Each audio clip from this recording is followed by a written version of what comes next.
buenas, ¿cómo estamos? Bueno, primer programa del año y aquí tenemos de vuelta la serie Sanatana Dharma con Ángel Gracia, Anandana.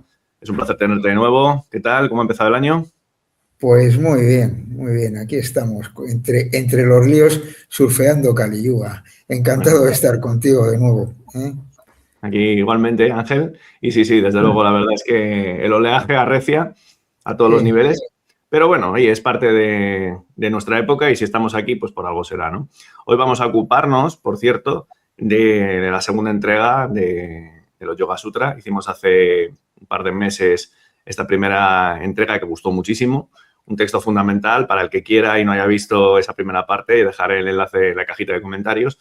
Pero bueno, a todas luces, y como tú mismo decías, Ángel, en el primer programa, estamos hablando de uno de los tratados sobre la mente más impresionantes que se han escrito jamás.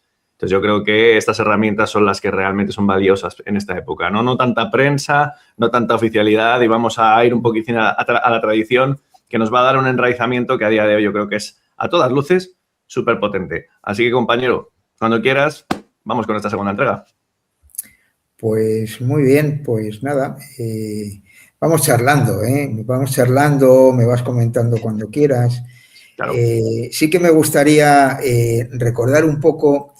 Hombre, quizá conviene porque son como dos entregas, entonces a lo mejor es conveniente tener un poco la idea de la sesión anterior.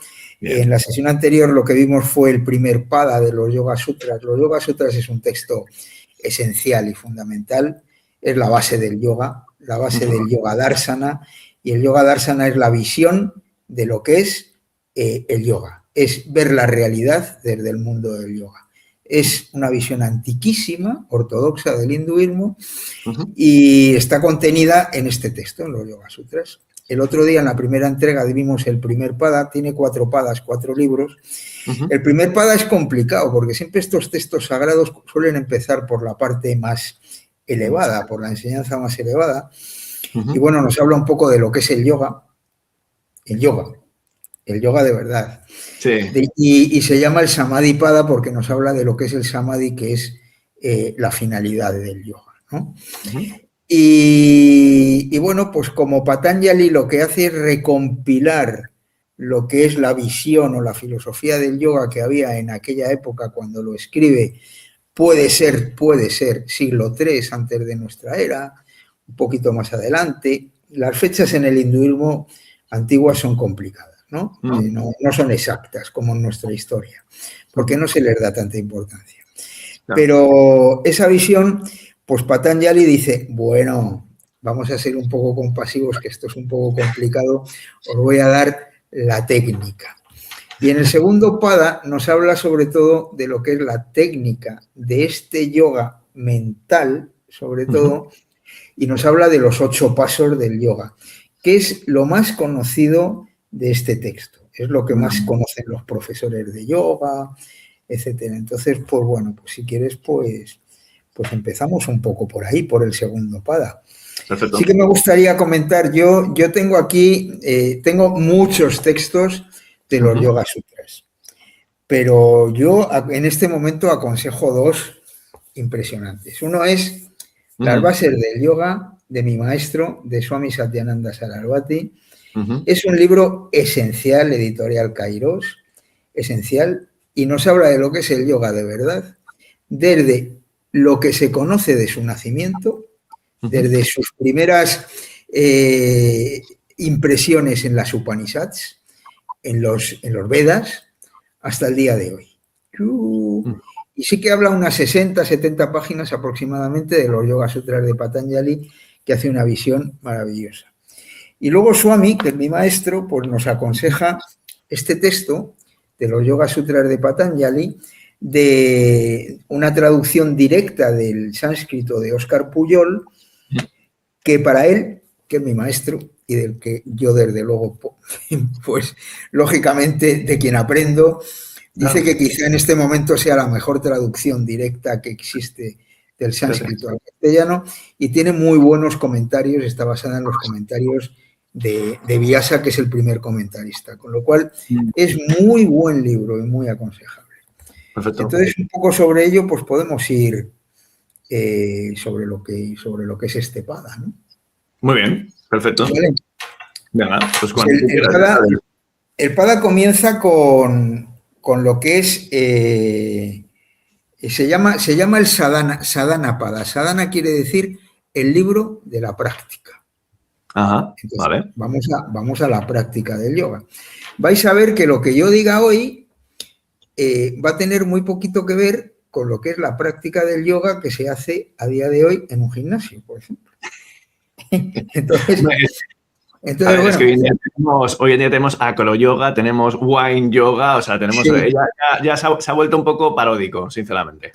Sí. Entonces, bueno, pues todo comienza en el sutra número 1 de este segundo libro. Pues Patanjali comienza diciendo que a ver, ¿dónde tengo la traducción? Lo que es la actitud ascética, o más que la actitud ascética, lo que es la práctica, el esfuerzo, el estudio, la meditación constante en el yoga, constituyen el Kriya Yoga o el yoga de la acción. Vale.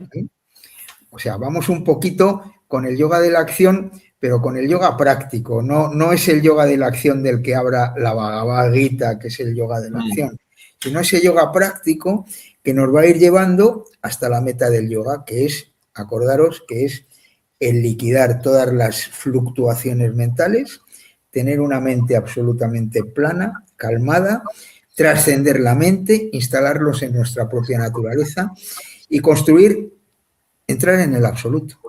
Eso es lo que es la finalidad del yoga. Nada más. Ni más ni menos, ¿no? Así nada. Entonces, bueno, el segundo sutra, los sutras, os recuerdo que son unas frases muy cortitas que normalmente deben de ser explicadas por un maestro, que contienen la esencia de una enseñanza que a lo mejor se ha venido estudiando de maestro a discípulo durante meses. Entonces, para que el discípulo la recuerde, el maestro o Patanjali la escribe en una frase muy corta y muy críptica, que no es fácil de entender a veces. Entonces, el segundo sutra dice, su objetivo es el fortalecimiento de la contemplación y la atenuación de las aflicciones.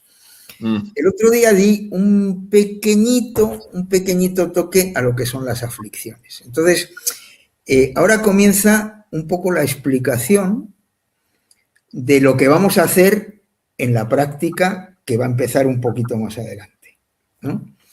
Entonces, Patanjali, en el día anterior estuvimos hablando de que lo que son las impresiones mentales, que es lo que hay que liquidar, están revestidas por unas aflicciones. Unas aflicciones que es lo que nos da a nosotros, lo que nos quita la felicidad, lo que nos da el dolor, lo que nos da el sufrimiento y lo que nos da todo esto. Entonces, este pada empieza por el estudio de esas aflicciones. ¿Vale? Si quieres, empezamos. Las aflicciones. Luego vemos qué suponen esas aflicciones y luego vemos en qué consiste este yoga, que consiste en suprimir esas aflicciones para suprimir el karma, para suprimir las impresiones mentales, para trascender a la mente y para entrar en ese estado en el que el yoga nos quiere llevar. O sea, que el yoga no es hacer simplemente asanas, sino que, como vamos a ir viendo, las asanas es uno de los pasos para llegar a ese estado. Pero vamos a ver un poco todo lo que es el conjunto. Perfecto. Entonces, las aflicciones son 5 aflicciones. La primera de todas ellas, que es la base de todas, es avidya. Avidya es la ignorancia. Fíjate. Pero bueno, te digo, es una ignorancia muy curiosa, porque no es la ignorancia que consiste en no saber quién ha escrito la Odisea o dónde nace el río Duero. Es la ignorancia que tenemos todos de confundir lo no real con lo real. Entonces, todos nosotros nacemos más o menos ignorantes y cada vez que vamos aprendiendo más en la escuela, con los papás y tal, nos vamos haciendo todavía más ignorantes. Y vamos construyendo un personaje que no tiene nada que ver con lo que en realidad somos. Y nos creemos que somos este cuerpo, esta mente, lo que pensamos, lo que sentimos, lo que vemos, lo que oímos y todo lo demás. Cuando nosotros no somos eso, ni mucho menos, sino somos lo que está detrás de eso. Todo eso es la capa con la que nos cubrimos para funcionar en este mundo y nos creemos que somos eso. Entonces, ¿se puede creer en otras vidas o no? Desde el yoga, lógicamente, estamos dando vueltas en un samsara, venimos de otras vidas, ¿no? Entonces, cuando nacemos aquí, olvidamos todo y empezamos de cero, todo olvidado. Y empezamos a crear ese personaje, ¿no? Entonces, ¿qué es lo que ocurre? Pues que viviendo en ese avidia, en esa ignorancia, pues construimos un personaje que se llama, el personaje se llama, espérate, a ver cómo... Sí, me acuerdo de Antonio Blay, que lo llamaba, Antonio Blay estaba muy influenciado por el yoga y él lo llamaba el yo-idea, haciendo una traslación a lo que es un poco el ámbito occidental, ¿no? Sé que tiene otro nombre. Sí, se llama Asmita. Vale. Asmita es el personaje, es este Jiva, este señor que se llama Ángel Gracia, que tiene un papá que se llama Ángel, una mamá que se llama Carmina, que es abogado, que es profesor de yoga, que ha nacido en Segovia, todas estas cosas, ¿no? No sé. Unas ideas, una configuración. Entonces, ¿qué es lo que ocurre con este personaje? Pues que este personaje tiene una serie de cosas por las vidas anteriores y por las impresiones que tiene que le gustan y otras que le disgustan. Entonces, ese Asmita tiene lo que se llama un raga, que el raga es lo que a mí me gusta, y el divesa, que es lo que a mí no me gusta. ¿Y en qué consiste la vida de este personaje? Pues en ir persiguiendo todo el tiempo lo que me gusta y en ir y salir corriendo de todo lo que no me gusta. Entonces, yo me creo que soy muy libre, que lucho mucho por la libertad, que soy libre porque escribo tal, porque digo cual, y resulta que en realidad mi vida consiste en ir detrás de lo que me gusta y en salir corriendo de lo que no me gusta. Y esa es mi libertad. Y luego, además, este personaje, al ser un personaje, pues lógicamente tiene un sentido de conservación de la vida. Claro. ¿No? Entonces, tiene mucho miedo a la muerte. Y entonces, vive con miedo a la muerte. Y vivir con miedo a la muerte es vivir con miedo a la vida. Sí. Con lo cual, ¿qué es lo que ocurre? Pues que bueno, pues primero, que no conozco la verdad, que me creo que es cierto lo que no es cierto, que hay una serie de cosas que me gustan y una serie de cosas que me disgustan. Lo que me gusta me hace feliz momentáneamente, lo que me disgusta me hace infeliz momentáneamente, y así es mi vida. Pum, pum, pum, pum, pum, pum, pum. Y luego, además, como tengo miedo a la muerte, pues entonces no disfruto de la vida plenamente, porque esto no lo hago, no vaya a ser que tal, y esto.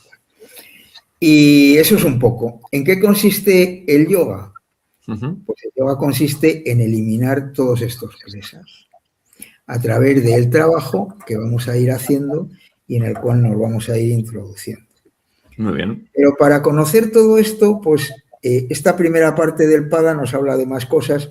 No voy a entrar uno a uno en cada uno de los sutras, porque estamos ya, de los kleshas nos hablan del sutra 3 al sutra 10, de todos estos kleshas que os he dicho. Lo explica del sutra 3 al 10 de este segundo Pada, y luego desde el sutra 11 hasta el sutra 29 nos habla un poco de todo el soporte de todo esto, ¿no? Y nos habla de unos temas muy importantes que hay que conocer y que normalmente no se estudian, y los profesores de yoga no estudian, o en los cursos de yoga no se dan, que son el karma, los samsaras, los vasanas, la ley de la causa y el efecto, el samsara, las vidas, los renacimientos y las vidas sucesivas, la liberación, el purusha y el prakriti. Ahora os lo traduzco todo porque son palabras que podemos... Voy a dar un toquecito muy sencillo, antes de entrar en lo que es la práctica, que es el tema de hoy. Muy bien. Entonces, ¿qué es el karma? Cuando yo estoy metido dentro de la avidya, estoy dentro de un estado en el que existen unas reglas. Es como yo lo comparo un poco con la física mecánica de Newton, ¿no? Mientras estamos en esta existencia, sí, las leyes de Newton funcionan. Claro. O sea, si yo quiero levantar la gravedad, si yo quiero levantar algo, tengo, o sea, la del agua, todas esas leyes de Newton funcionan aquí. Sí. Cuando nos vamos al macrocosmos o las partículas subatómicas, las leyes de Newton dejan de funcionar. Entonces aquí pasa un poco lo mismo. Cuando estamos dentro del estado de avidya, funciona lo que es la ley del karma. ¿Qué es la ley del karma?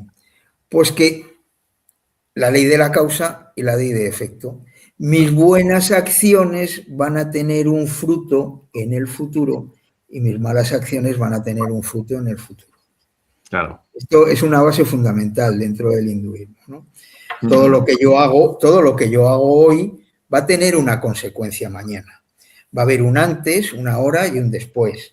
Entonces, son una serie de leyes que desde un plano absoluto no funcionan, pero desde el plano de avidya, desde el plano en el que estamos, funcionan perfectamente. Totalmente. Y mientras estamos en ese plano, estamos en el samsara. Y el samsara es el renacimiento y la muerte, el renacimiento y la muerte. Y nos morimos y nos volvemos a reencarnar. Y nos morimos y nos volvemos a reencarnar.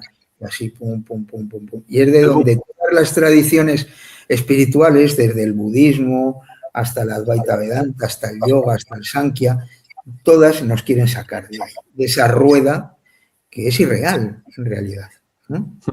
Es irreal desde un punto de vista absoluto, pero desde un punto de vista relativo, mientras estamos ahí, estamos ahí. Estaría muy relacionado con el karma lila, ¿no? Ese concepto del que hemos hablado alguna vez, que sería ese juego del olvido, ¿no? Me hacía gracia cuando a Alan Watts le oía hablar de... Claro, él venía mucho de la tradición taoísta, que fue la que más le marcó, y decía, a ver, al absoluto le gusta jugar al escondite, ¿eh? O sea, que asúmelo. Y me encantaba ese concepto de juego del escondite. Sí, sí, sí. Bueno, pues eso es un poco. Entonces, esa es la ley un poco del karma, ¿no? La ley del karma tiene una serie de bases y de sustentos, como son, por ejemplo, los samsaras y los vasanas, ¿no? Las samsaras son esas impresiones que se van quedando grabando, porque hay una parte de nosotros que es lo que transmigra. Esa parte de nosotros es una parte del cuerpo sutil, que es la parte de la mente, que está compuesta pues, por la memoria, por lo que es los pensamientos, por lo que es el intelecto y tal. El cuerpo muere, el prana deja de funcionar y tal, pero hay una parte de nosotros que sale, transmigra y toma otro cuerpo. ¿Qué cuerpo toma? Pues un cuerpo dependiendo un poco de esas impresiones que tiene y de esos deseos que le han quedado por cumplir. Claro. Claro. O sea, tampoco es una cosa que nosotros elijamos al 100%, sino que te viene un poquito dado. Sí, sí. Y por eso a ti te gustan luego una serie de cosas y no te gustan otras. Efectivamente. Porque tú tienes unos samsaras que son unas impresiones que se han quedado grabadas y que eso va a producir que tú tengas unos vasanas que son una serie de impulsos que te van a hacer ir un poco por un lado o por otro, aunque luego la vida es muy larga y muy compleja hombre, y lo que te gusta, pues puedes ir por 10 caminos y tal, pero es muy difícil que tú vayas por... Es que es muy interesante, y perdona Ángel, no es por cortarte, pero claro, te escucho y digo, claro, efectivamente, hay unas tendencias y esto, de hecho, desde lo que sería un aspecto que es común también a muchísimas tradiciones, que ahora yo estoy, de hecho, profundizando en ello de nuevo, que es la astrología. La astrología te ayuda, y sabemos que en el hinduismo tenéis la astrología védica, por ejemplo, ¿no? Sí. El otro día se lo explicaba a una familiar, cómo la astrología te está mostrando que precisamente esas tendencias se acrecientan hasta el punto de que tú cuando entras en esta realidad, porque el samsara se puede precisamente relacionar con la rueda zodiacal, tú entras como una chispa de luz de pura conciencia, que es lo que eres en esencia, por una puerta. Yo, por ejemplo, nací en el signo de Cáncer, pero con muchísimas más cositas que podríamos desgranar.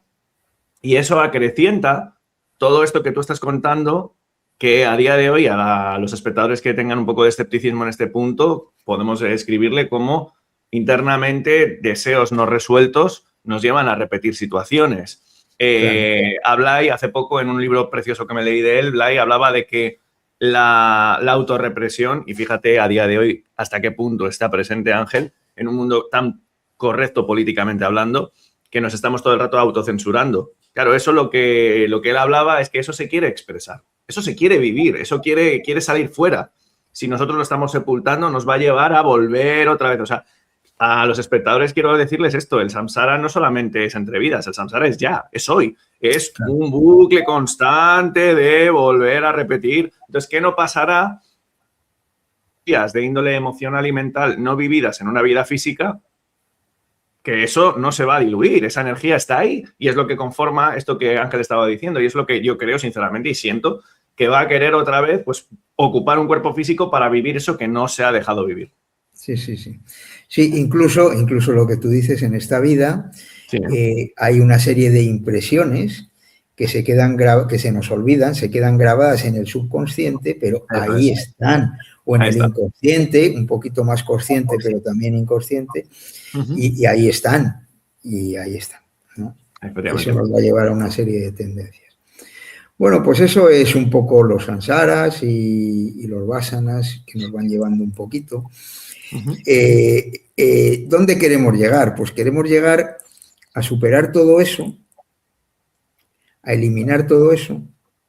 Entonces, primero hay que ir limpiando esas aflicciones, hay que ir limpiando lo que son las impresiones mentales de esos sufrimientos, hay que ir limpiando un poquito. Luego hay que ir calmando totalmente esa mente y luego hay que pasar a trascender esa mente para llegar a ocupar el lugar que realmente somos, que es lo que en el yoga se llama el purusa o en el sankhya se llama el purusa. Entonces, no me extiendo más en esta introducción, aunque sería más larga, ¿no? Pero ya nos viene Patanjali y dice, os voy a dar la técnica. Y nos da la técnica, y nos da la técnica de los 8 pasos. Pero fíjate que es sencillo. Dice, son 8 pasos. Entonces ahora en el yoga moderno se quiere ir directamente al paso 8º sin pasar por el primero. Claro.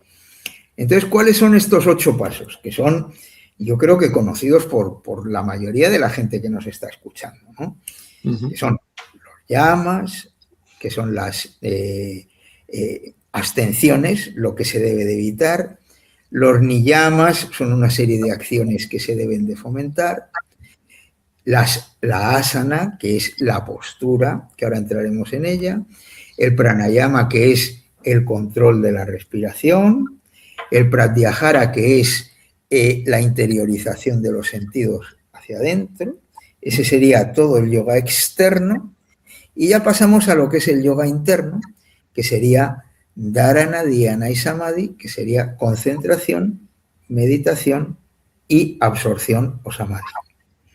Estos son los 8 pasos del yoga. Y cuando llegamos al samadhi es cuando empieza el estado en el que podemos traspasar la mente y penetrar en quien realmente somos.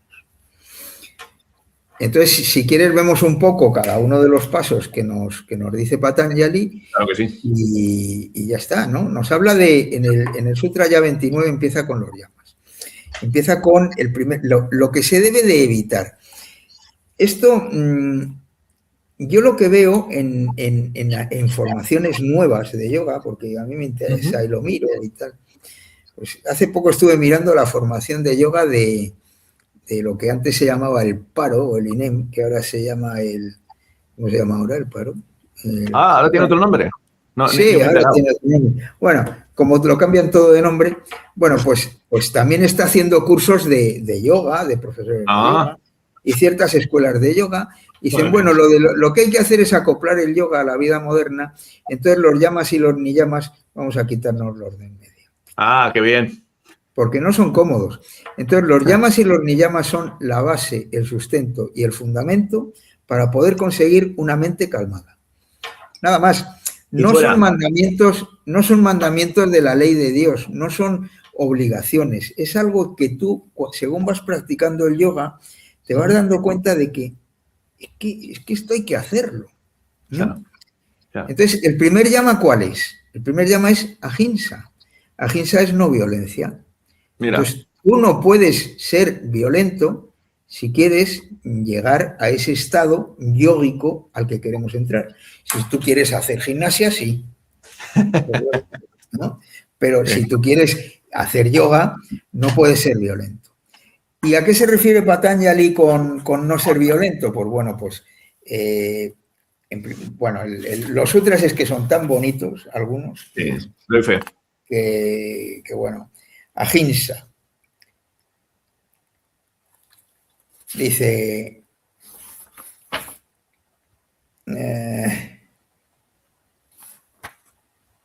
la no violencia, satya, tal, la veracidad. Y en el Sutra 32,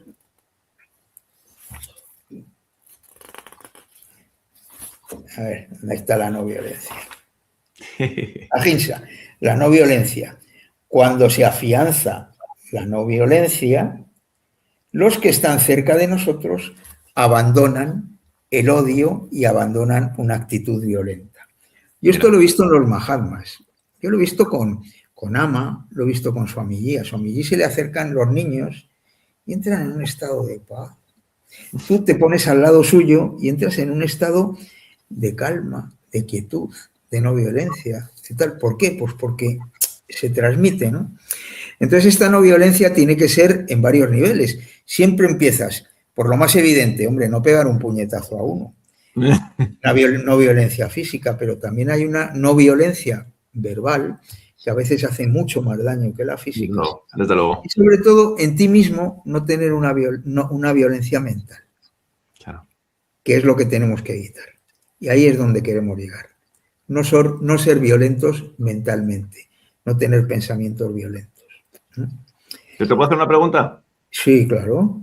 A mí me gusta mucho imaginar qué dicen los espectadores.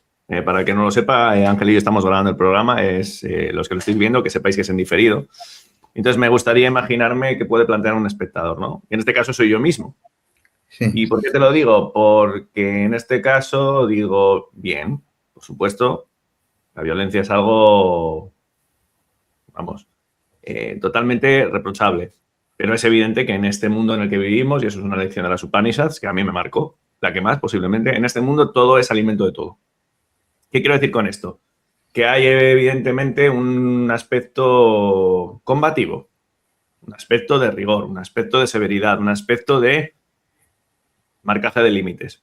Entonces, ¿qué podríamos hacer para, reivindicando ese ahimsa, al mismo tiempo, también reivindicar ese rigor del que te hablo? Porque yo es algo que cultivo mucho. Ayer mismo, te puedo decir, lo digo públicamente, en mi ámbito familiar, tuve un momento en el que, con una persona tan próxima como mi padre, tuve que coger y decir, límite, ¿sabes?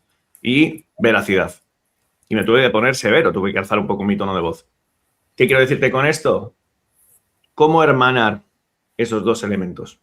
Porque yo a Swamiji le he visto. De hecho, te confieso que te conocí gracias a ti, Ángel, te conocí gracias a la estupenda serie Conversaciones bajo los robles, que me encanta. No, de hecho, Junto al fuego, que tenéis esas dos series, ¿no? En el canal de Advaita Vidya. Y recuerdo que mi pareja y yo nos sonreímos cuando había un momento en el que tú a Swamiji le decías, no, porque tal, y él decía, no, eso lo dices tú, ¿sabes? O sea, fue porque es tu maestro. Swamiji es cuando ha de serlo. Bueno, vamos a ver. Es evidente que la no violencia se refiere a una no violencia que no sea necesaria. Claro. Pero cuando tú tienes que defenderte, lógicamente la violencia está permitida. Mira el mundo actual. Imagínate que entra aquí en mi casa ahora alguien y que quiere violar a mi mujer. Ya. ¿Entiendes? O sea, ahí la violencia no es violencia, es que es una defensa. Exacto. Entonces es una autodefensa de un bien que está por encima de la violencia que yo voy a ejercer, porque yo lo que estoy haciendo es defender lo otro. Entonces lo que es, a ver, yo a Swami también le he escuchado varias veces hablar del tema de Gandhi.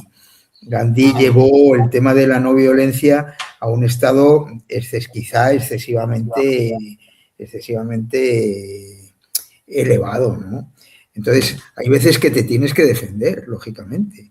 Si entran en tu casa, pues, oye, tú tienes que defenderte. Bueno, y mira lo que está pasando actualmente. Mira actualmente en este mundo moderno loco, porque yo, de hecho, a ti y a Swami en las conversaciones, bueno, y en entrevistas que le he visto, con gran razón muestra un carácter eminentemente crítico de esta modernidad loca. Sí. Y lo hemos visto, o sea, no, bueno, es que, a ver, simplemente nos están friendo impuestos, o sea, lo de la baliza, por ejemplo, ya es que es de cachondeo, porque, claro, no podemos olvidar, y esto siempre lo quiero decir, en estos programas que hago en el canal de índole más tradicional, ¿no? Junto a ti o junto a mi amigo Sifu, dentro de la óptica taoísta u otros tantos, no me olvido que todo esto son herramientas para precisamente surfear el Kali Yuga. Claro. Entonces, quiero decir con eso que no estamos exentos de un carácter crítico con algo que, vamos, hace poco, de hecho, leyendo algunos de los artículos que nos has compartido, ¿no? De que escribes, hombre, lo ocurrido en Valencia hace año y medio es dantesco y deleznable. Lo que está pasando actualmente, cierta agendita de colores que nos lleva hacia una esclavitud tecnocrática. Entonces, con eso, por supuesto, creo que todo esto tiene que tener esa, lo que te digo, esa combatividad. A mí me gusta mucho esa expresión, esa combatividad, que tengamos un carácter eminentemente en cierta forma, de guerreros, si se me permite la expresión.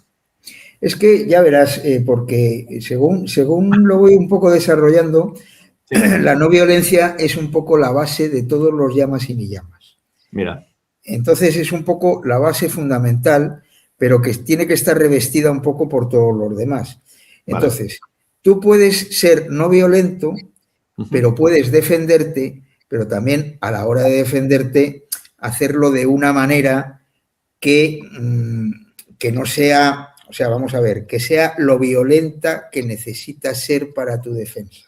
Claro, que no sea una reacción violenta. O sea, vamos a ver, si eso está en el Código Penal, yo soy abogado también, entonces tú tienes la autodefensa, vamos a ver, a ti si te atacan, pues bueno, pues tú puedes ejercer una defensa contra ese ataque, pero bueno, pero si te viene un tío a dar un puñetazo, pues hombre, tampoco es cuestión de coger y pegarle un tiro en la cabeza. Tiene que tener un equilibrio, ¿sabes? Entonces, si nos están friendo a impuestos y quieres hacer un artículo, pues también tú puedes poner todo lo que quieras en el artículo, pero tampoco te puedes poner a insultar, ¿sabes? ¿Entiendes? Tienes que tener un poco de... Entonces, esa es la no violencia. La no violencia, Ahimsa, es un poco la base del vegetarianismo. Ah, mira. Esto, según vas entrando en el yoga, sí, lo vas comprendiendo. Porque a mí me hace mucha gracia la gente que es defensora de los animales y tal y cual. Yo defiendo a los animales. Y luego vas a su casa a comer y tiene pues una mesa pues llena de vacas y de cerdos muertos ahí encima de la mesa, ¿no? Cuando han sufrido los pobrecitos lo indecible. Más que nada es por el sufrimiento que tienen los animales cuando puedes comer otra cosa. Porque si tú eres un esquimal, pues no te queda más remedio que comer un ciervo o un oso o lo que pilles, porque allí no puedes plantar cosas. Pero, hombre, pero si aquí puedes evitar el sufrimiento de ciertos animales, pues, hombre, se trata de evitar, ¿no? Entonces es un poco el sustento del vegetarianismo, la ahimsa. Si se puede evitar, pues poquito a poquito, de una manera natural, la vas evitando. Te lo pide el cuerpo. Yo no soy vegetariano, pero sí que es cierto, y lo hablo con mi pareja a diario, que vamos notando cómo progresivamente es como un impulso natural que te va haciendo refinar tu alimentación, porque es que incluso ya desde el punto de vista, el cuerpo es muy sabio y el cuerpo te indica cosas. Cuando, mira, hace poco, dando un concierto, nos sirvieron un chuletón en San Sebastián, me acuerdo, y fue como, no, ¿sabes? O sea, es como que notas esa densidad, porque ya el propio cuerpo te lo está rechazando. Entonces, poco a poco vas eliminando muchas cositas y se va volviendo. Mi maestro a mí me ha dicho muchas veces eso. Él es vegetariano y va poco a poco, claro, te va volviendo más sutil. O sea, porque incluso el beneficio que tiene, y esto no es un proselitismo del vegetarianismo, ni mucho menos, que cada uno haga lo que quiera y lo que considere. Claro, Y que notas que esa densidad a la que te induce... a ver, nosotros vivimos en un plano que podríamos decir casi como holográfico, si se me permite, Ángel. O sea, es decir, la realidad material no es tan material, o sea, es pura energía dinámica. Si tú le estás metiendo elementos densos, evidentemente todo tu sistema psicoemocional se va a ir al carajo, se va a volver igualmente denso. Entonces ya por este principio, pero encima luego si tienes ese punto ético del que estábamos hablando, pues imagínate ya la sutileza que puede alcanzar. Así es. Elementos densos, elementos con energía muerta y lógicamente tú comete un chuletón y inmediatamente métete en la sala de meditación y ponte a meditar. Es una cuestión mental, es que la mente y el cuerpo no meditan, es que no. ¿Sabes? Entonces, bueno. El segundo, Satya. Últimamente mi favorito. Mira. Satya es, bueno, favorito, no se puede hablar de favorito. Satya es veracidad. A mí antes la gente me parecía una gente veraz. Cuando alguien hace lo que dice lo que piensa, es normal. Pues a mí esa gente me gusta. Y yo veo últimamente pues, que la gente no es Satya. Entonces, una misma historia, a uno se la cuenta de una manera, a otro de otra, a otro de otra y a otro de otra. Entonces dices, pero bueno, ¿eso qué tiene que ver con el yoga? Pues mira, ¿qué tiene que ver con la mente? Tú imagínate que una historia le cuentas a uno una cosa, a otro otra, a otro otra, a otro otra, con distintos matices, y luego dices, ¿qué le conté yo a este? ¿Qué le conté yo? Sin embargo, cuando tú te estableces en la verdad, es como que tu mente está tranquila. Cierto es. ¿Sabes? Sí. Y bueno, a mí Satya me encanta. Pero estamos en Cali. Estamos en Cali, sí. Satya. Otro es Asteya. Asteya es no robar, tú fíjate. El mundo de la usura. Satya, Asteya. Asteya no robar. Pues imagínate ahora que está de moda robar y que tal. Pero tiene un sentido un poco más profundo. Es no codiciar, no desear los bienes ajenos, el estar con lo que quieres, no tener la mirada afuera. Pues, y lo que nos están metiendo a todas horas es cómprate una casa en la playa y serás feliz, cómprate un coche mejor y serás feliz y tal. Satya es ese no. Una austeridad sana, ¿no? Sí. Brahmacharya, que está mal entendido. Brahmacharya es una continencia. En principio se refiere un poco a la continencia sexual, pero bien entendida, ¿eh? Claro. Que ahora explico. Continencia sexual, pero también control de los sentidos. Nosotros últimamente en esta sociedad estamos viviendo a través de lo que nos piden los sentidos, que los sentidos lo único que hacen es ir detrás de los objetos de los sentidos. Y entonces nuestra mente lo único que hace es desear las cosas de fuera. Entonces una mente yógica es una mente que controla esos sentidos. Uno de los impulsos más importantes, sobre todo a ciertas edades o en el momento en que te enamoras o tal, es el impulso sexual. Entonces, bueno, ¿por qué está todo esto del impulso sexual? Una de las prácticas yógicas más que se producen más adelante, que es en el Tantra, trabajan un poco con esta energía sexual. Entonces, tú imagínate, en esa energía sexual, ¿qué es lo que busca la gente? Lo que busca la gente es tener un impulso de gusto, de eyaculación y tal. Cuando llegas a esa eyaculación, lo que haces es terminar con todo. Pues entonces lo que hay que hacer pues es mantenerte ahí y disfrutar de ese momento todo lo máximo que puedas. En ese momento de transformación, ¿qué es lo que ocurre? Pues que existe lo que es una transformación energética tuya interior que se llama ollas. Y ollas te haces como más luminoso, más tal, más... Y vas dominando tus sentidos. Increíble. El dominio de los sentidos es muy importante. Fíjate, por cierto, no sé si sabes que hace poco en el canal tuve 2 charlas preciosísimas con Sí, mi amigo Gabriel Cáceres sobre el Tantra y justo nos estuvo haciendo un repaso formidable porque este hombre es es un sabio. Un repaso formidable sobre todo esto y estuvimos hablando que también en otras tradiciones, esas que me gusta mucho puentear, y veías que es eso, que Es que claro, lo que tú estás comentando es importantísimo porque es efectivamente lo que se trata de buscar es un desahogo y simplemente una expulsión precisamente de algo que es netamente creativo y vital, ¿no? claro, Entonces, no estoy para nada renegando del orgasmo, Dios me libre, pero es que no es un desfogue.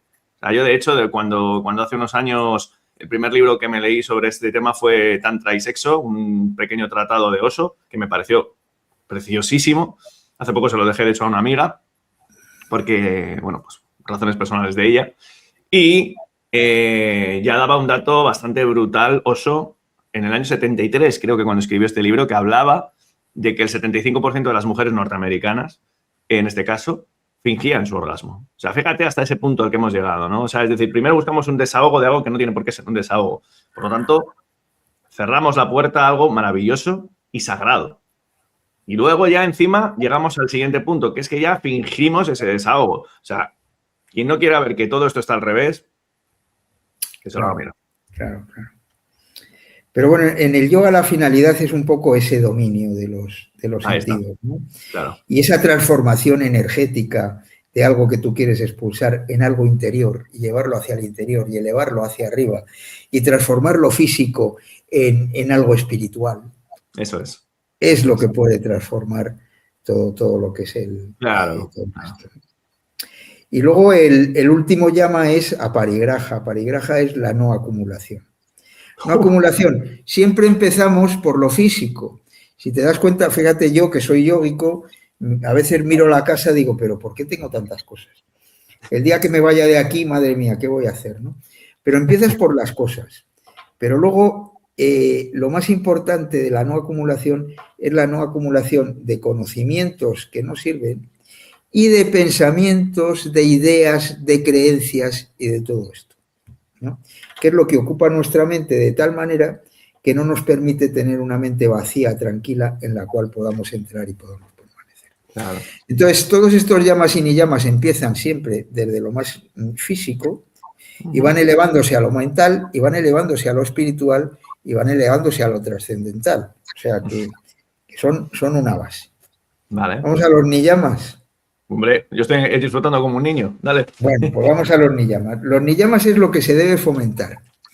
Primer niyama saucha, pureza. Dices, oh, pureza, los curas y tal. Bueno, en el Arran la primera práctica del día es darse una ducha. Hay que ducharse. Toma ¿Por ya. qué?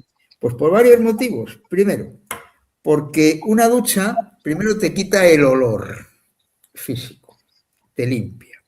Segundo, te transforma esa energía densa del sueño para entrar en el mundo de la vigilia del día nuevo, que vas a empezar un día nuevo. Y tercero, tienes que tener una idea de purificación.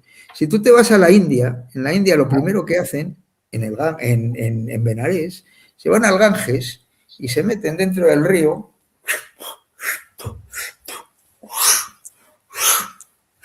y se purifican. Y dicen, pero ¿cómo se purifican en ese río tan sucio? Pues porque como es sagrado, se purifican, es un acto de purificación.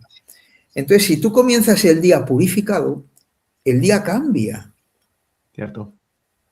¿sabes? Entonces es muy importante. Empiezas por lo físico, lógicamente, hombre, si tienes un cuarto de meditación lo tienes que tener limpio, ordenado, cuidado, tu ropa limpia, no puedes tener una ropa sucia, hecha un desastre, tal, no sé qué. Primero lo externo, luego un poco lo mental y luego lo espiritual, ¿no?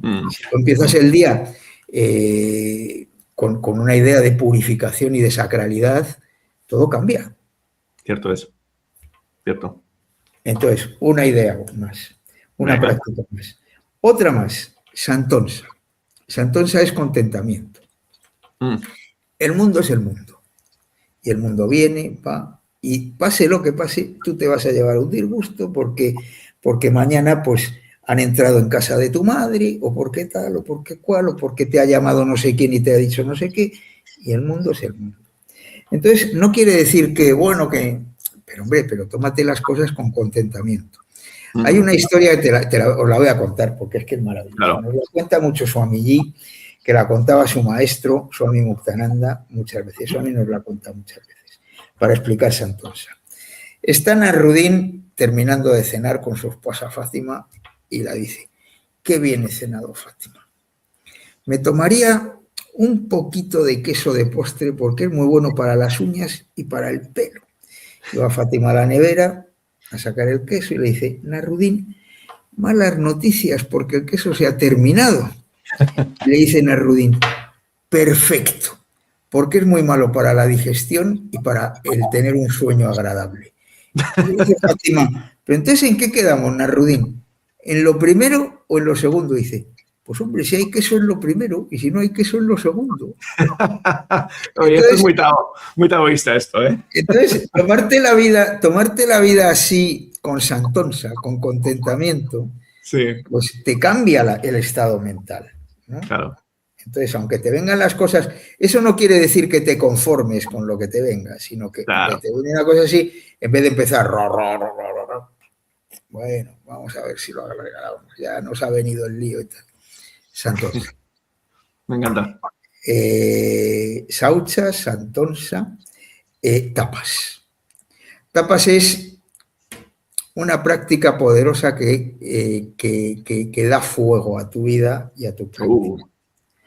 Entonces, en el yoga hay que tener una cierta austeridad y hay que tener una cierta práctica. Porque no vale, uy, hoy qué frío hace, hoy no me levanto. Uy, hoy no medito. Uy, hoy no tal. Entonces, tapas necesita un poco de fuerza.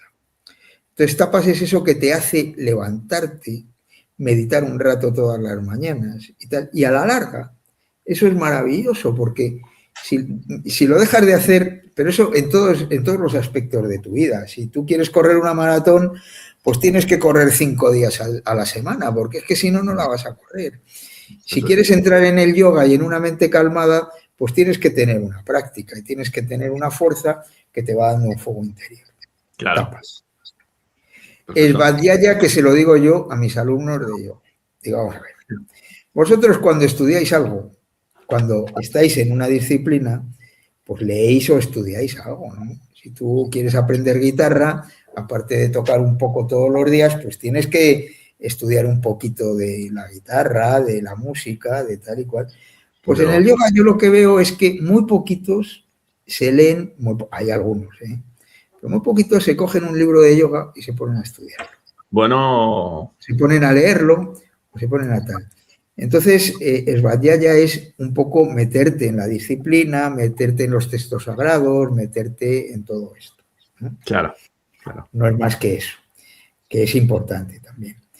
Y el último niyama sería Isvara Pranidhana, que es lo que mi abuela decía de Dios aprieta pero no ahoga. Es decir, es tener un poco confianza en la divinidad, ¿no? Importantísimo hoy en día. Las cosas hay veces que te vienen mal o hay cosas que hay veces que piensas, te montas una pájara mental, y luego te has pasado 3 días horribles y luego no ha pasado nada de la pájara mental. Que ten un poco de confianza en la divinidad, ¿no? Porque las cosas al final se pueden arreglar. Todo esto son los yamas y los niyamas, que son el sustento para tener una postura en la vida. Entonces viene asana, postura. La postura.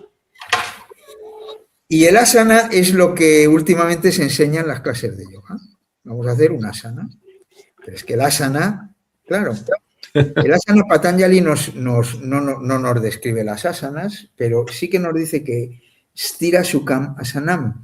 El asana, la postura, debe ser firme, pero a la vez debe ser estable. Él está pensando en la meditación, en el estado meditativo, en el que tú puedes estar en una postura durante largo tiempo, tienes que tener una firmeza, un sustento, pero tienes que estar cómodo. Eso se consigue con un poco de tapas también, con práctica, con tal y cual, pero tú no puedes ponerte a meditar o entrar en el yoga y hacer así, así, así, así. Tú tienes que entrar, si estás en un hatha yoga, tienes que entrar en una postura y mantenerte en ella un rato y mirar hacia adentro y ver qué ocurre ahí dentro de esa postura. Y si estás meditando, tienes que estar en esa postura un rato. Para eso tienes que estar firme, tienes que estar cómodo. ¿Y cómo dice Patanjali que se consigue eso? Pues con la relajación del esfuerzo y con la meditación en lo ilimitado. Es decir, primero haces un pequeño esfuerzo, luego relajas ese esfuerzo sin caerte y luego llevar la mente hacia adentro y empiezas a meditar en lo ilimitado. Eso sería asana. Fíjate. Eso es una postura de yoga. Que se puede aplicar a nuestra vida prácticamente. Que se puede aplicar a nuestra vida porque en nuestra vida tenemos una postura ante la vida. Exacto, exacto. Ahí está. Pero entonces el yoga lo que te hace es tener una postura durante tu clase de yoga para que en esa postura tú puedas establecerte, mirar hacia tu interior y es que ahora viene lo demás. Porque en esa postura empiezan a pasar cosas. Y tú puedes ser consciente de esas cosas que pasan. Porque si no tienes una postura firme y tal, estás así, no le haces ni caso a la postura, primero tienes una serie de lesiones físicas y segundo, pues no puedes entrar hacia dentro de ti, ¿no? Entonces eso sería asana. Vyasa, que es el primer comentarista, sí que comenta una serie de posturas a las que se refiere Patanjali y tal y cual, que son posturas todas ellas de meditación, son 9 posturas, pero Patanjali no las cita. O sea, él no las cita. Se supone que en aquella época la postura era algo que estaba establecido, todo el mundo lo conocía. Vale. Bueno, ¿vale? Muy bien. Siguiente paso. Cuando tú tienes la postura, ¿qué es lo que ocurre? Que de una manera natural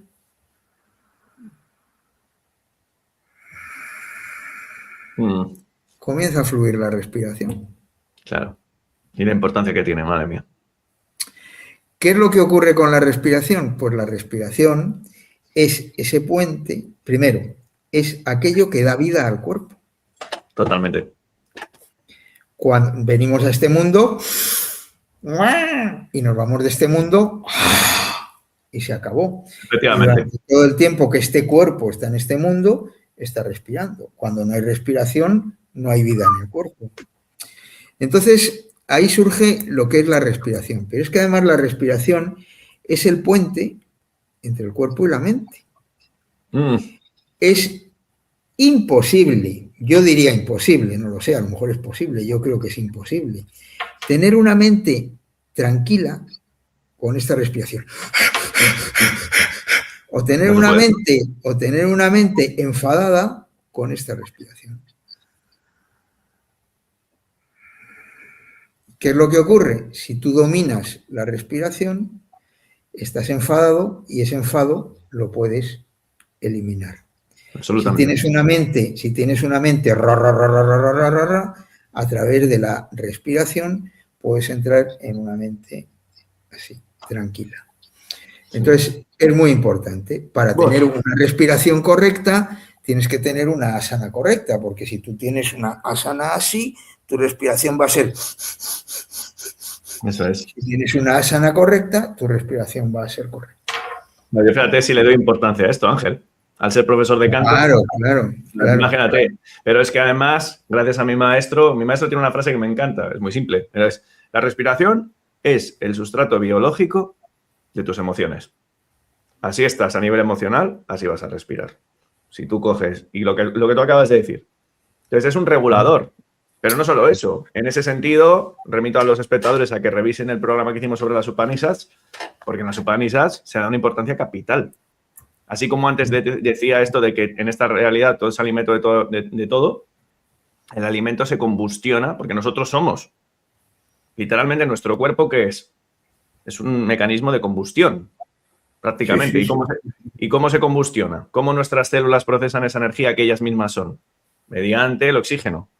¿Y qué es la respiración si no esa gestión? O sea, fijaros lo importante que es, ¿no? O sea, a veces me gusta llevar las cosas a tierra, si se quiere, porque de ese modo, gente que igual pueda tener una afinidad mayor por lo terrenal, lo comprende de una manera ostensible. Pero claro, todo eso efectivamente luego te va haciendo que lo puedas ver desde niveles muy superiores. Entonces es que la respiración, es que nosotros somos respiración, tú lo has dicho. O sea, ese hálito de vida que durante X años vive y que luego se va a otro lado.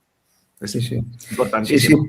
Sí, porque es que físicamente sí que es verdad que entra energía a través del alimento y a través de la bebida, pero yo no sé el tanto por ciento, pero yo creo que más del 90% de nuestra energía de este cuerpo, del alimento de este cuerpo, entra a través del oxígeno de la respiración. El prana. El prana. Entonces, bueno, pues eso es muy importante. Claro. Patanjali nos habla, no entra en lo que es las técnicas de pranayama que entrarían luego más específicamente el Hatha Yoga medieval o el Hatha Yoga de los natas, que lo estudia un poco más, ¿no? Porque hay muchos métodos maravillosos de pranayama.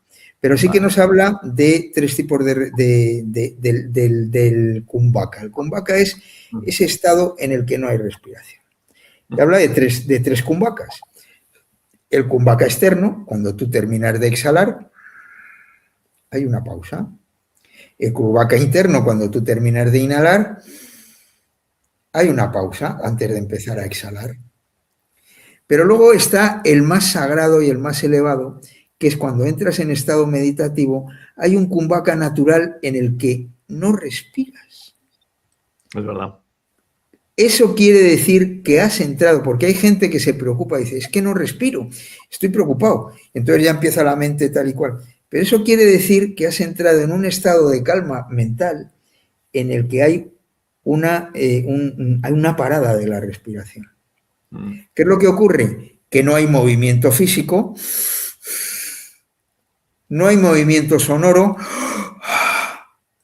no hay movimiento mental, pensamiento, y ahí estás.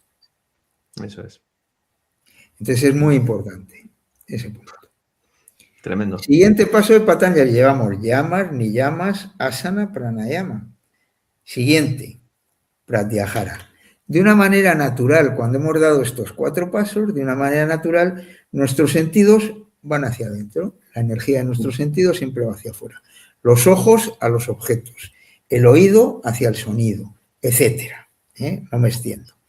Entonces, ¿qué es lo que ocurre? Que esos sentidos alimentan a la mente interpreta lo que los sentidos han comido y empieza a Si tú a la mente la dejas sin alimento, la mente se calma.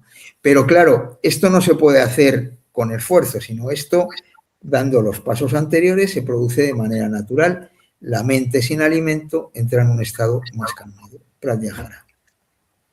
Es que me encanta. Me encanta, Ángel, por una razón, ¿eh? Sí, dime, luego te cuento. No hemos hecho el yoga externo. Cuando tenemos el yoga externo, nos podemos meter en el yoga interno. Pero claro, pero antes no. Entonces, la finalidad del yoga es esta. No es... Claro. Lo otro son efectos secundarios. Lógicamente, si haces yoga, tu cuerpo va a ser más sano. Tu respiración va a ser más fluida y también más correcta. Tu interiorización va a ser natural. Pero te quiero decir que son efectos un poco colaterales. Lo importante es pasar al siguiente paso, que es el yoga interno. Que el yoga interno está compuesto por 3 pasos, pero que en realidad no son 3 pasos. Yo lo comparo con una rampa. Es una rampa que son como 3 sucesos que van ocurriendo. No son 3 escalones, sino son 3 sucesos, ¿no? Entonces, el primero es dharana, que es la concentración. Ahí sí que tienes que actuar un poco. Si tú concentras tu mente en un objeto, el resto de los pensamientos no es que desaparezcan, pero se van a alejar. Entonces, eso te pasa de manera muy natural. Tú estás en un autobús leyendo un libro y estás en un momento dado tan concentrado que no oyes al niño que tienes al lado berreando. Es verdad.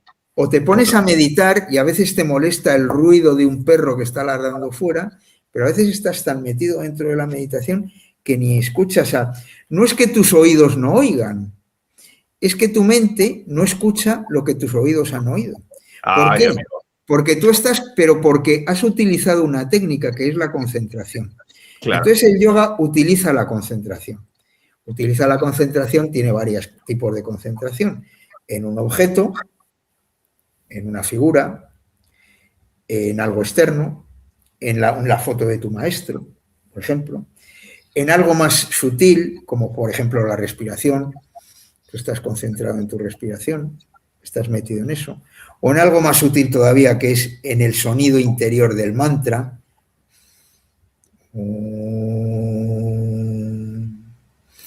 Solo estás en el mantra. O en algo más sutil todavía, que es en tu interiorización, en este yo interno, desprovisto de pensamientos y de personaje. O sea, hay varios tipos de concentraciones. Tiene un peligro, que mucha gente se cree que meditar es concentrarse y Exactamente. permanecer en la técnica de la Exacto. concentración. No, es el primer paso. Concentración. En la concentración hay tres y se llama triputi. Hay un sujeto que está concentrado, hay un objeto de concentración y hay una actuación de la concentración. Yo estoy concentrado en el sonido interior de mi mantra. Yo, la acción de concentración y el sonido de mi mantra, que es el objeto de mi concentración. Hay tres. ¿Qué es lo que ocurre? Que solo hay tres. Los demás pensamientos, como estoy tan concentrado, no es que no estén, pero están tan lejos que es como si no estuvieran. Eres testigo. Entonces tú no vas, ra, ¿qué voy a hacer después de meditar? Me voy a hacer una tortilla. No, una tortilla no, porque tiene huevo. Entonces voy a tal cual. Mañana voy a tal, pu. Así no se puede meditar. No. Entonces el primer paso es concéntrate. Segundo paso, meditación, dhyana. Aquí ocurre algo muy interesante. Y es que es tan intensa tu concentración que el sujeto se va difuminando, el objeto se va difuminando y solo queda la energía de la acción que existe entre el sujeto y el objeto. Exacto. Ahora, ahí tiene que ser una concentración tan poderosa que no entran otros pensamientos y solo hay un flujo energético que es la meditación. ¿Y dónde desemboca esto? En el samadhi. El samadhi, según el yoga, es la integración de la esencia del objeto en el sujeto que está observando. Es decir, tú estás observando un objeto y ese objeto ocupa todo tu ser. Y todo tu ser se hace absoluto. Y tu mente desaparece. Hay disolución. Hay eso es lo que se llama la absorción. Claro. Es como que tú, es como que tú, que eres una gota de agua, caes en el océano y te diluyes en el océano. Claro, claro. Entonces, estos son los pasos del yoga. Todavía no hemos acabado, pero son los pasos del yoga para llegar al samadhi. Esto lo único que intenta es, que no lo podemos olvidar, porque normalmente se nos olvida, que hemos empezado donde hemos empezado. ¿Qué es lo que queremos conseguir? Difuminar nuestros sufrimientos, difuminar nuestros klesas. Una vez difuminados nuestros klesas de nuestros procesos mentales, difuminar o paralizar los procesos mentales. Una vez que hemos difuminado los procesos mentales, paralizar la mente. Y una vez que hemos paralizado la mente, trascender la mente y penetrar en nuestro ser, que es Purusa. Entonces, hemos conseguido el yoga. Pero entonces, ¿qué es lo que pasa? Que como seguimos teniendo una serie de vasanas y de sanskaras, al cabo de un rato volvemos y volvemos y volvemos. Es que quería ir ahí. Claro. Quería ir ahí. Porque te quiero plantear una cosa. ¿Qué le dirías? De nuevo estoy haciendo un poco de abogado del diablo. ¿Qué le dirías a alguien? Y lo digo públicamente, porque soy bastante crítico con él, porque he aprendido mucho de él, pero soy crítico con él, con el cabalista Mario Saban. ¿Qué le dirías a un Mario Saban que te dice, porque es que en la India lo que quieren hacer es escaparse? La Kabbalah tiene la verdad, y yo aprecio mucho la tradición cabalística, junto con la hindú y la taoísta, son las tres que más estudio.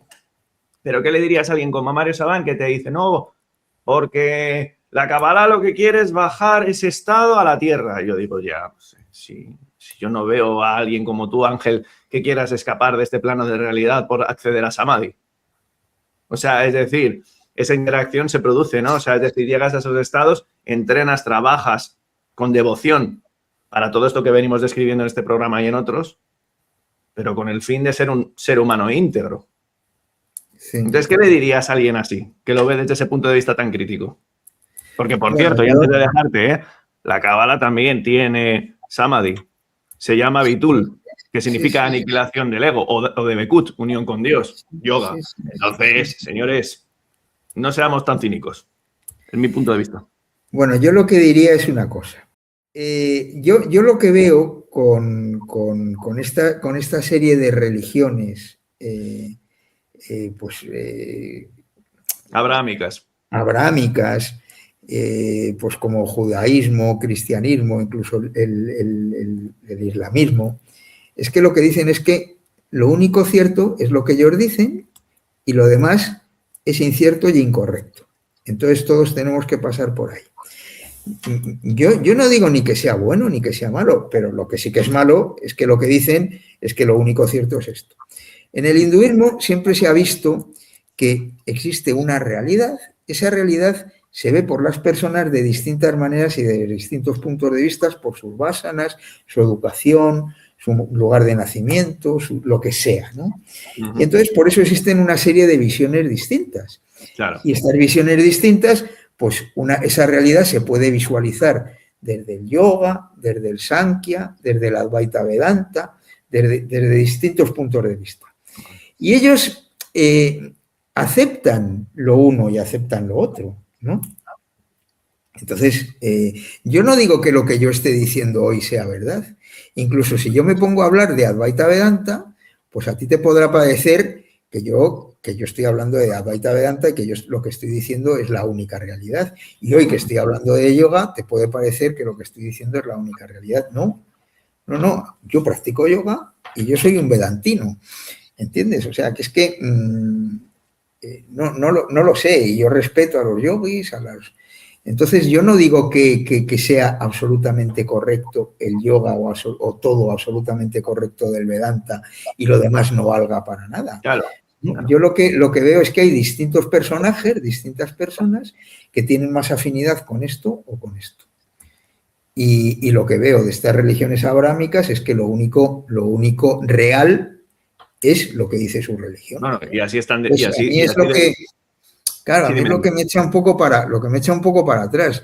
Yo no te digo que lo que es la cábala sea incierto ni mal, no. Lo que te estoy pero es que claro, es que hay cabalistas y cabalistas. Eso también lo quiero dejar claro.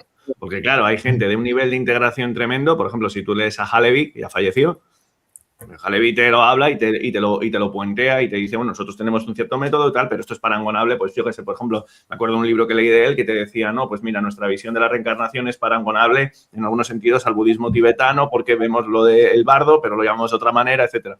Entonces, en ese sentido, a mí sí me alegra porque creo, sinceramente, que todo depende también de, claro, la zona geográfica del mundo, las condiciones, etcétera, etcétera. La historia y su temporalidad, todo eso hace que, bueno, pues en diferentes lugares del mundo pues haya diferentes maneras de, como me dice mi amigo Sifu, escalar a la cima de la montaña, que es esa unión con lo divino. Entonces, en este sentido, celebro que cada uno con su disparidad, diferencia y color, vamos a decirlo de esta manera, pues tengamos estos aportes, ¿no? Yo en ese sentido sí que reconozco que tengo bastante afinidad por esas tres tradiciones, pero, como te decía, ¿no? Tanto hinduismo como trabajo contigo, taoísmo, cábala, pero, sinceramente, todavía no me he decantado por ninguna porque yo soy un mero novato. Ahora bien, y en este sentido sí que quiero aludir a ello, no me parece que el fanatismo, sobre todo teniendo en cuenta que es absolutamente divisor, lleve a ningún buen puerto, porque en el sentido abrahámico ya hemos visto lo que ha provocado. O sea, dentro de lo que es la esencia judía hay un montón de tendencias. Dentro del cristianismo ya ni te cuento, hay miles de confesiones, por mucho que los católicos digan, porque yo tengo amigos católicos, no, solamente nuestra idea es la verdadera. Bueno, mira, sinceramente, vamos a ser un poquitín más abiertos. Pero quiero aludir un poco a ello y quiero enfatizarlo, por si puedes comentarnos algo, porque claro, lo que yo le oía, casualmente hace ya 7 años, a Mario Sabán en su primera intervención que le escuché, era que parece que las religiones orientales o las tradiciones orientales es como que se quieren alejar de este plano físico. Y yo no veo eso. Yo todo lo que hemos repasado con estos programas de los Yoga Sutra, lo que observo es un manual de instrucciones precioso para manejarte en la realidad. Y no creo que la consecución de Samadhi implique que te estés evadiendo de la realidad en absoluto. Entonces, si quieres comentarnos un poco qué hacer una vez que alguien ha podido saborear lo que es un Samadhi. Ya sabemos que hay diferentes tipos, pero ¿cómo lo vives tú? Bueno, vamos a ver. Lo que nos viene a decir todo esto es que la verdadera felicidad, que es lo que buscamos todos, Claro. está en el interior. Desde esa felicidad interior, nosotros estamos viviendo en este mundo. Eso es. Entonces, evidentemente yo no soy un ser iluminado, ni muchísimo menos, evidentemente, pero sí que conozco gente iluminada que vive dentro de la iluminación y que vive en este mundo. Eso entonces, es.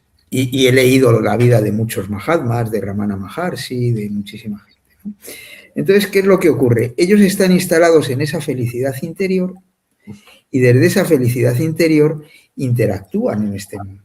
Exactamente. Entonces, claro, pero interactúan en este mundo. Entonces, saben leer, saben hablar, saben decir a cada uno lo que le tienen que decir, saben lo que tienen que hacer, saben.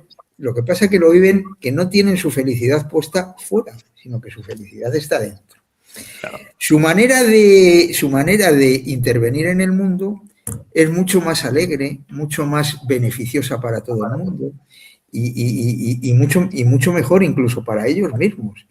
Entonces, el hacer las cosas desde ese estado es hacerlo desde un estado mucho más consciente, mucho más feliz, mucho más sabio y que puede ayudar mucho más a los demás, incluso sin querer ayudar a los demás. Exactamente. Entonces, claro, es simplemente el vivir en este plano, porque estás en este plano. Tú sabes que si yo quiero hablar contigo, yo tengo que utilizar estas palabras. Que si yo quiero conectar contigo, yo tengo que enchufar el ordenador. Eso ellos lo saben.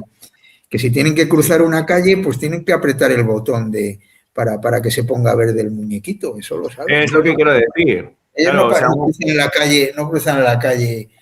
No, alguien como tu maestro, con Swamiji, a quien he tenido el placer y el honor de entrevistar hace ya casi un año. Swamiji no deja de comer, no deja de ir al baño, no deja de cruzar un semáforo, no deja de ducharse, no deja. Que es lo que, o sea, es lo que precisamente creo que es una honestidad, ¿no? O sea, tú antes hablabas, de hecho, hace ya un rato estábamos comentando lo que es la mera presencia de un ser integrado ya te lleva a que notas esa emanación, ¿no?, que surge de ellos y que ya es sanadora de por sí. Pero claro, ellos no te están esperando en una cueva y perdidos en los picos de Europa para que vayas a verles de peregrinación, ¿no? O sea, es otra cosa. Mira, paradójicamente, la gran paradoja es que parece que dentro de estos ámbitos religiosos de los que estábamos hablando, y con mucho respeto, porque sé que hay gente maravillosa dentro de esos ámbitos, pero también te están diciendo que tienes que ir de peregrinación a Covadonga para iluminarte, cuando hay otras realidades. Entonces, a mí me parece esto muy interesante y perdona si estoy enfatizándolo mucho aprovechando este programa, porque creo que es hora de que tengamos ese sentido de la responsabilidad y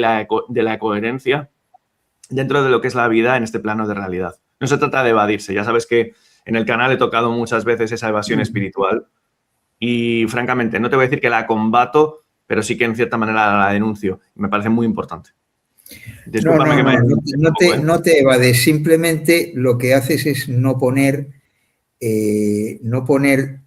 todas tus expectativas y toda tu felicidad fuera. Tú simplemente, y además es que tu manera de actuar no es una manera de reaccionar, sino es una actuación que está en consonancia con lo que es el orden. Entonces tu manera de actuar es ordenada, es dentro de un orden cósmico, es siempre adecuada, siempre se ajusta a cómo se tiene que actuar en un momento determinado o en otro, con uno o con otro, en una situación o en otra. No es una reacción, no es un enfado, no es un tal, sino es desde este orden yo digo, y siempre dices la palabra apropiada, siempre escribes la letra adecuada, siempre das el consejo justo, siempre, ¿sabes? Es distinto, es que no tiene nada que ver. Sin embargo, si tú lo pones todo fuera, estás reaccionando y lo que estás haciendo es provocar la reacción de los demás y estamos entrando y creando un caos y un desorden. Sin embargo, si tú estás en consonancia con el orden, estás creando un orden a tu alrededor. Ahí está. Claro, es que es muy distinto. No tiene nada que ver. Distinto. Pero claro, todo esto, ¿cómo se busca? ¿Buscando el orden tal? No, siendo tú. ¿Y cómo eres tú? Pues hoy hemos visto el yoga. El yoga nos da... Es que Patanjali aquí es clarísimo. Nos dice, paso 1, 2, 3, 4, 5, 6, 7 y 8. Aquí lo tienes. Practica. ¿Qué es lo que queremos hacer? Lo que nos da la gana. Entonces, ¿qué hacemos? Lo que nos gusta. Entonces, no, yo hago yoga, tal y cual. No, yo no. Yo, mira, últimamente que hay, bueno, son cosas que para qué nos vamos a meter. No, puedes contar, tranqui. Pero yoga para feministas, yoga quitándole la espiritualidad, yoga sin llamas y ni llamas. Pues llámalo X, pero no lo llames yoga porque el yoga es otra cosa. Efectivamente. Entonces, el yoga, no sé, a mí que me gusta enseñar, pues cuando, lógicamente, primero tienes que empezar por lo más denso. Entonces, tienes que enseñar a hacer una buena asana, una buena postura. Porque si no enseñas a hacer una buena postura, no vas a poder todo lo demás. Pero, hombre, hay gente que se quiere quedar ahí, respeto. Deja a la gente que se quiere quedar ahí, déjalo. Pero hay gente que quiere profundizar. Por dentro de esa postura, profundiza. Profundiza en pranayama, profundiza en pratyahara, entra en una concentración, como con un drishti, con la concentración de la mirada en un punto, utiliza una serie de bandas, de cerrojos energéticos.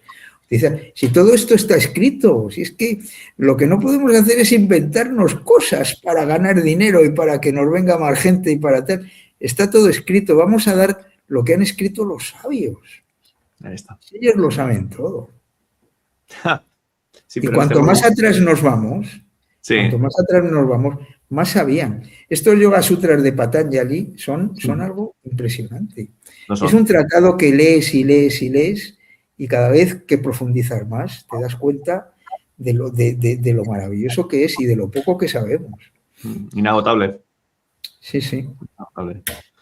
Muy bien, Ángel. Pues no sé si quieres comentar algo más. La verdad es que me lo he pasado, vamos, como te decía antes, como un niño. Creo que ha sido un programa eminentemente energético. Hemos inaugurado el año bien. Felicitarte, tanto por la presentación, que ha sido espectacular, como por la alta vibra que ha tenido. Así que, lo dicho, si quieres comentarnos algo más con respecto a modo conclusivo, y dejo la puerta abierta a futuros programas. Ya hemos hablado antes, off the record, de igual tratar de los Samkhya Karika, que me parece maravilloso también, es algo increíble. Y vamos, estoy con una gratitud enorme. Millones de gracias.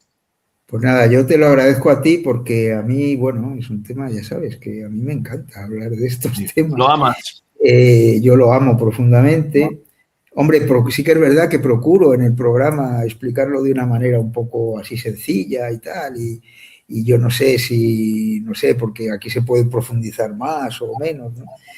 Pero yo es como lo vivo, como lo siento, y yo te agradezco mucho esta oportunidad de poder hablar de lo que a mí me gusta y nada, y muchas gracias y encantado, y aquí seguimos. Aquí seguimos.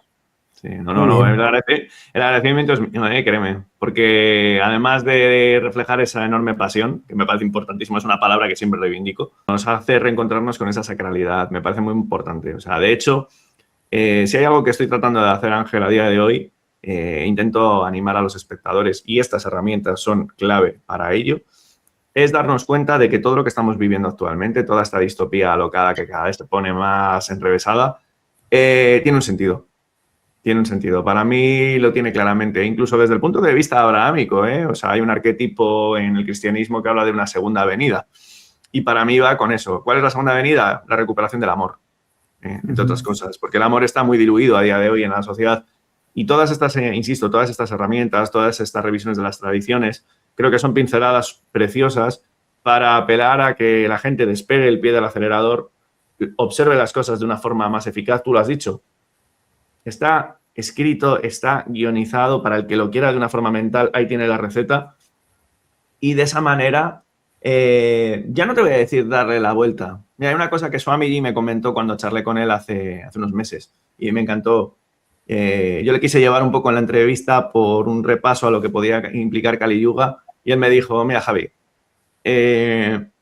Kali Yuga está en magnitud creciente, pero tú puedes vivir en Satya.